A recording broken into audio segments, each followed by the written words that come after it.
thank you so much for coming at such a short notice. I'm sorry, I know it's a Sunday, so it's your family time. But actually yesterday when I was, coming out of this wedding ceremony, I met many of the media persons who wanted my reaction, so I thought, why not to have an interaction and take your questions and tell something about, why I am here. Though a place like JK that keeps us busy, our hands are full, but still I thought I must come to Karnataka, firstly to congratulate the people here who have given us a ray of hope, I think for the whole country, more so for the people of J&K state, because we were the first and the worst ones to have been hit by the divisive and communal politics of the present government. And Karnataka people have shown us the way that the might of power, agencies, institutions can be defeated with your vote in a democracy.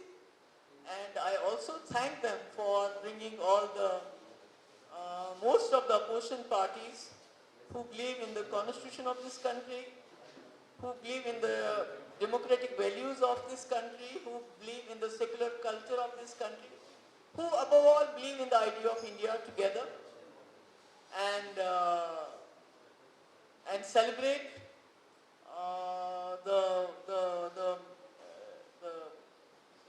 when we say India is the mother of democracy, we celebrated that it was Karnataka that gave us a chance after a long time to do that. I know, I have been to Karnataka. I have lived here for more than a year in early 90s, so I know the people here are very nice. They are very peace-loving. They are very secular. But I think for the last 5 years, a lot of hatred and communal and divisive politics has been, played here, which has must have caused a lot of, wounds on the secular fabric of this place. So I'm sure that the Congress government, along with Mr. Sitaramaya ji and Shivkumar ji, along with their, colleagues, both in the cabinet as well as the legislature, will be able to heal the wounds that have been inflicted during the last 5 years. They have tried to, tear the fabric of, this society here. And it has really been a very good experience because everybody had somehow given up. But Karnataka has really shown us that there is still hope for the idea of India, for this country to survive. And we, the people of Jammu and Kashmir, we needed it more than anybody else because we were, we became the first victims of this fascist forces. We were, despite, Jammu Kashmir being a Muslim majority state, and despite all odds, having taken a decision to align with the idea of India when the whole subcontinent was burning with communal fires, which were, supported not only by Muslim groups who wanted a Muslim country, but also with Hindu groups, Hindu Mahasabha and so, we see their, offsprings now, who wanted a Hindu Rashtra at that point of time. But at that point of time, Jammu Kashmir, a Muslim majority state, decided to align with the idea of India, decided to align with a democratic India, with a secular India, with this hope that our identity, our rights, our life with dignity will be safeguarded here within the Union of India. And that was done, rightly so. And we were given a special status, which was the best example of cooperative federalism, if you seat anywhere, not only within the country, within the world. I mean, Jammu Kashmir, a Muslim majority state, became the soul of Indian nationhood. And, but unfortunately, with the onslaught of this BJP government, 2019, we saw that the state was dismantled, it was dismembered, it was disempowered, and unfortunately, the whole country, including the political parties, except for a few which I don't want to name, because then we will have a prime time debate tonight on the anti-national, character of those parties who supported, 370, Article 370 at that point of time and were opposing its, illegal, unconstitutional scrapping abrogation. So I think, the goose has come home to roost. What we saw happening in Delhi, I mean, we saw it, coming. Most of the institutions, be it the executive, be it the judiciary, be it the media, they have been, unfortunately, they have been, subverted, subjugated. And what we saw in Delhi was overruling of the Supreme Court orders as far as, giving powers to the Delhi government, the elected government, regarding the transfer and posting of the officers. So what happened to us in 2019 when we were disempowered, government was disempowered, people were disempowered, everybody thought, it's a Muslim majority state and, since BJP is against Muslims and it's going to be, maybe it brings a solution to the Kashmir issue, Kashmir problem. But it's not happening that way. Rather, the Kashmir problem has been complicated. I mean, it is the most militarized place in the world, and what we are going through, you just can't imagine. You can't imagine the kind of surveillance, the kind of, searches, the kind of friskings, the kind of, ED and CBI and NIA and SIA and SUI, all the, these, all these, whatever these agencies, every day harassing people in the name of security. But what has happened in Delhi should be a, wake-up call for everybody. 2019 should have been a wake-up call. But unfortunately, it was not. But what happened yesterday, it should be a wake-up call for everybody. Because it seems that BJP government is not going to leave any opposition government in the country where they can't, hijack the government after being, elected morally, legally. They buy the MLAs, they threaten them, they buy them over, but where they can't do that, because they were not able to do that in Delhi with the AAP party, so now they have found a different way of disempowering them. This is going to happen to everybody. Everybody who is staying aloof, who is maybe out of opportunism or being scared of the agencies, they are keeping away. They are not, wanting to be seen as a part of opposition who came together yesterday. So this is a wake-up call for everybody, and I hope everybody wakes up and, tastes the coffee, smells the coffee. Because what started with JNK is slowly and steadily, going around the whole country, and it's going to, increase its pace once the elections get nearer. And, but Karnataka has given me a hope, and I hope the people of this country, I mean, they are almost 60% who have voted against BJP. They are going to wake up and learn from what the people of Karnataka have done.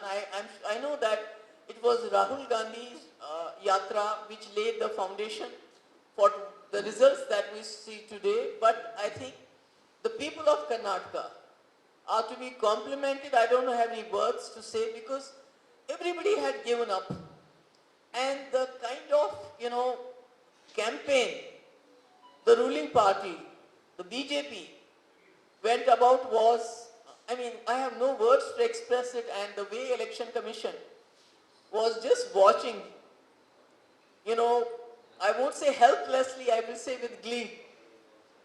They were not helpless at all, but it was something, that was very, very, it was very, I mean, I don't know, one got scared to see how, everybody, including right from the Prime Minister up to the, lower rank, were using religion and everything, but hats off to the people of Karnataka. They were not taken in by this, and I hope now the new government will not only give good governance minus 40% commission, but also heal the wounds. And that's why I came here, and I see a ray of hope. And I got a chance to talk to Nitish ji for some time as we were sitting together, and I invited him that they should, pay some attention to what's happening in J&K. Because J&K is, as I said earlier, also the soul of Indian nationhood.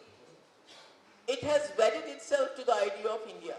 So if they have dismembered, if they have dismantled, J&K, they have dismantled the idea, they have started dismantling the idea of India. And so that is where the opposition parties, the people of India, will have to start repairing, will have to start the healing process.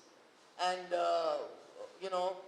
BJP is trying to portray to everybody, to the whole world, including the whole country, that everything is fine after the abrogation of 370.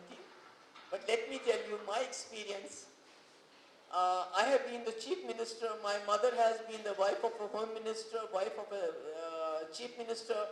My daughter, all our passports were confiscated. My mother had to fight for 3 years to get her passport.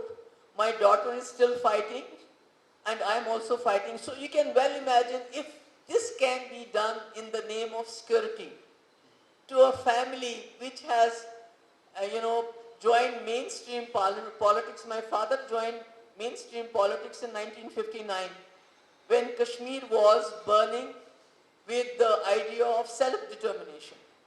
So if this can happen to a family like ours, you can well imagine what must be being done to students, journalists, common people of Kashmir in the name of security. So this is just one example, and I don't want to talk about, how agencies every day are harassing people, businessmen, everybody, how many people, how our youth are rotting in jails outside J&K State. I say rotting because nothing has been proved. There are no case hearings.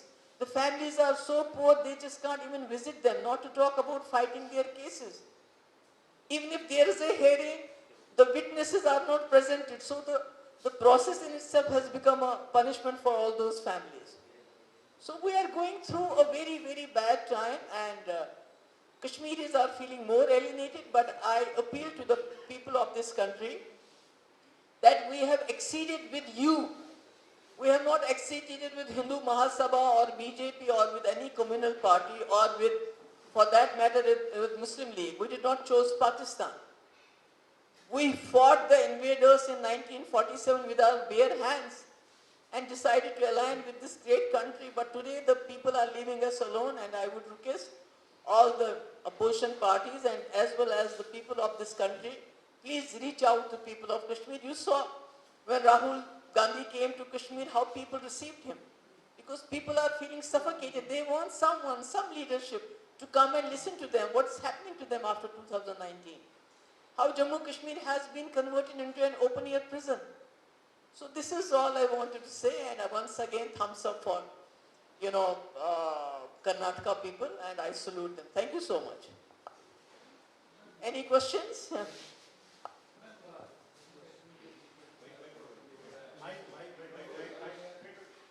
Why don't you take the mic here?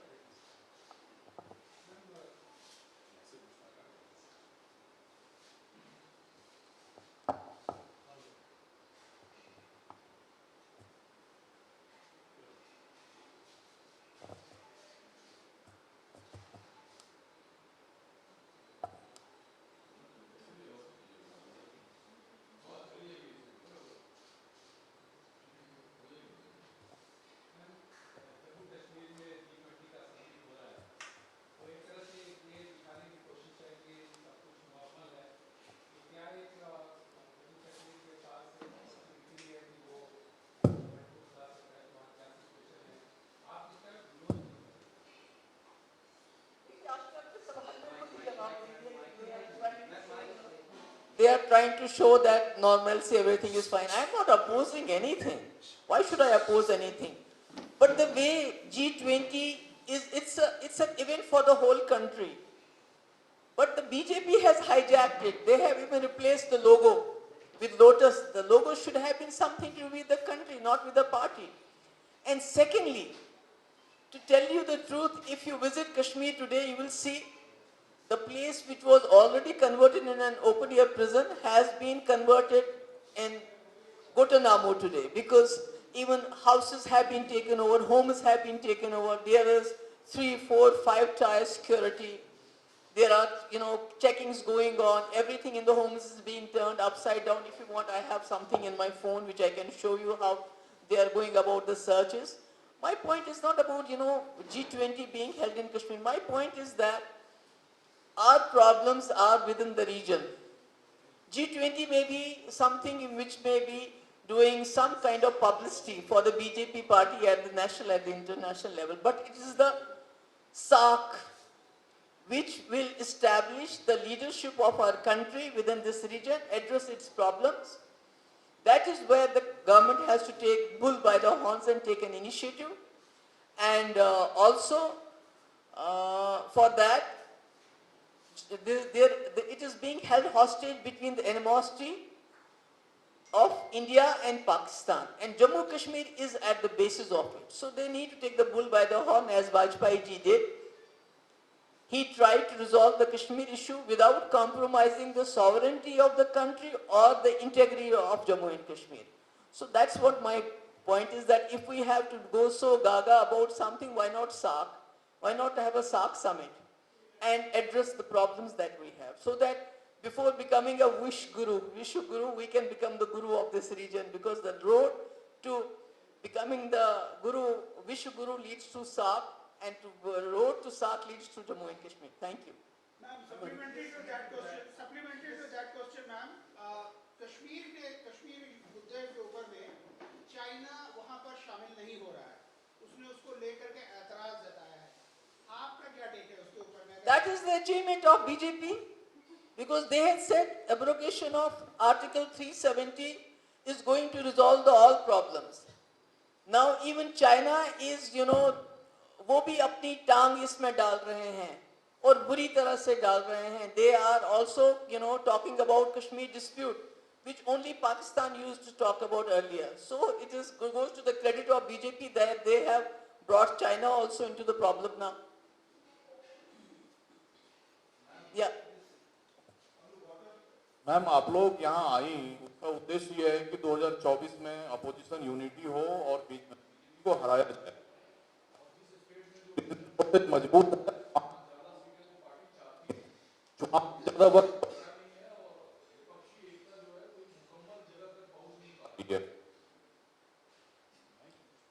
That's what I have been saying. Karnataka has shown the way, and you are right.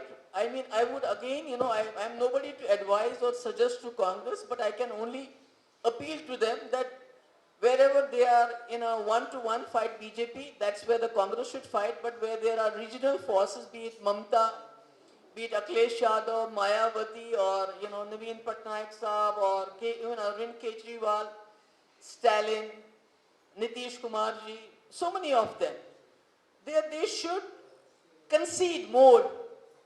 They have to be the younger partners. Other places they have play the elder partner role. The other where there are regional forces, they have to be the younger partners.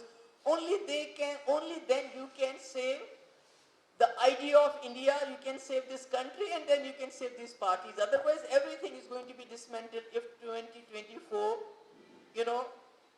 the same thing continue what we have today. I am not sure whether 29 even we will have the way they are bulldozing our constitution, the way they are bulldozing our democratic rights, the way they are using media to their own ends. I don't think there will be much left for us to save them.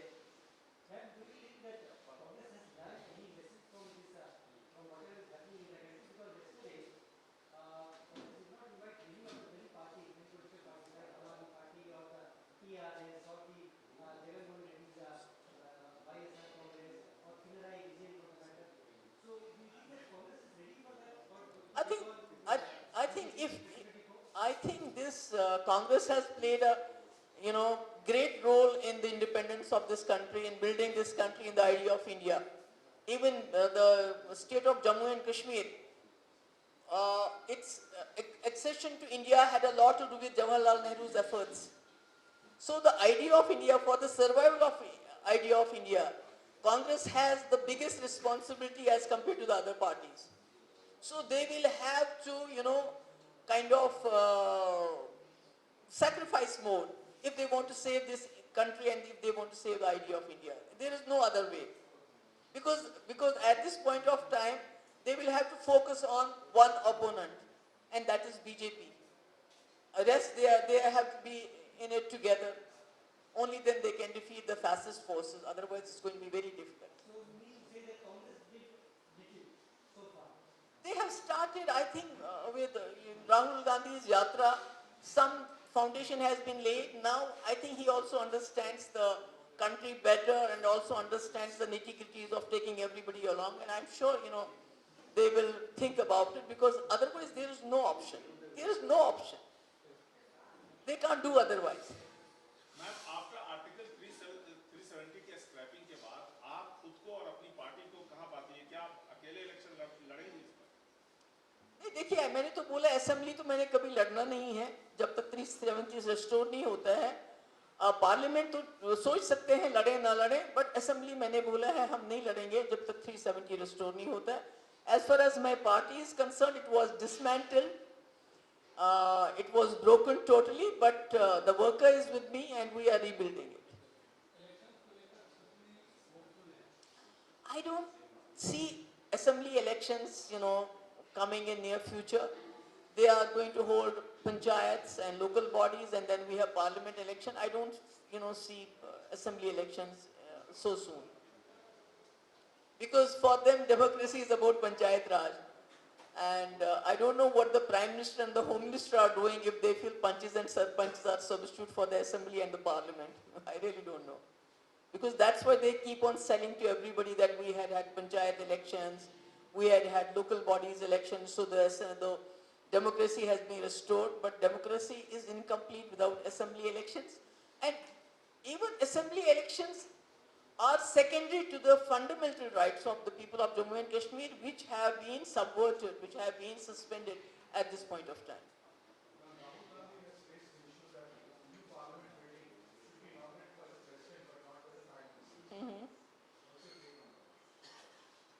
I have no take on that. I mean, when country is going through so much unemployment, inflation, communal division, divisive politics, we are going, our GDP is going down, we are going behind even Bangladesh. Poverty is, rising day by day, and we are talking about who is going to inaugurate which house. I mean, we have decided to give up the parliament building built by, Britishers, but we are still continuing with their seditious laws, which are so cruel, so anti-people. So there is it's very ironical what we are, continuing with and what we are giving up.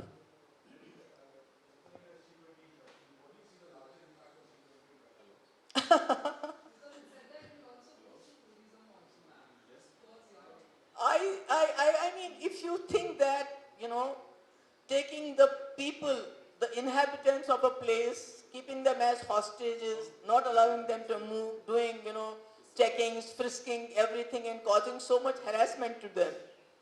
And if this is a cost that we have to pay for the, tourism by G20, I don't know. I can't say much about it.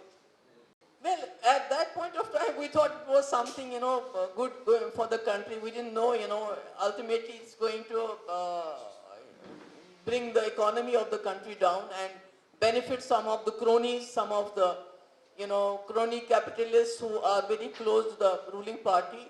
Today, a year before election, once it is done, maybe it has something to do money laundering or, getting money or, converting black money into white money for the election purpose. I really don't know, because it's not for the people. It's a decision out of the blue as was done in 2017. So I really don't know. I think it's again some mischief that's being played. Yeah, it's a mischief. I don't know that. I don't know that. Unless and until people choose to development, progress over communal politics, nothing is going to backfire. People have to think the way Karnataka has thought, and I'm sure Karnataka has shown the way. People are going to follow.